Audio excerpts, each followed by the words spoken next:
लिहल तू अपन बनाई, तोड़ देलू दिल के कारा से देखाई।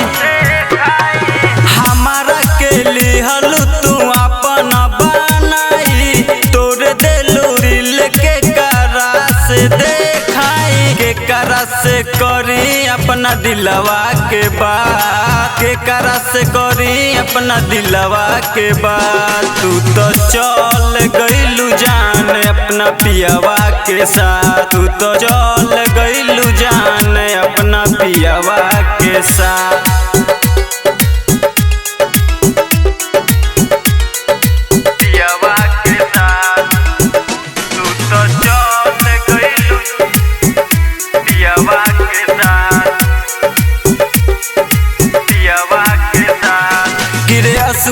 नयनवा से चोट जब दिलवा पर लागल, एक पल चैन आवे नींद मोर अखिया से भागल। गिरे आंसुआ नयनवा से चोट जब दिलवा पर लागल, एक पल चैन आवे नींद मोर अखिया से भागल। प्यार में कैलू तू पागल, रात दिन रहिले जागल। मिले खातिर आवत रहलू आधी आधी रात में, दिहनी चिन्हासी वाली पहला मुलाकात में। बारा सतावे तोहर मीठी मीठी बात, बारा सतावे तोहर मीठी मीठी बात। तू तो चल गइलू जान अपना पियवा के साथ, तू तो चल गइलू जान अपना पियवा के साथ, पियवा के साथ।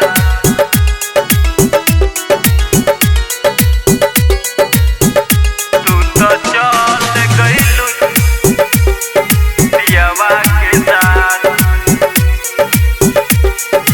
पियवा के साथ। काहे गइलू बेगाना रही हम तोहरे दीवाना, तोड़ देलू दिलवा के लोग सब मारे लाताना, लोग सब मारे लाताना।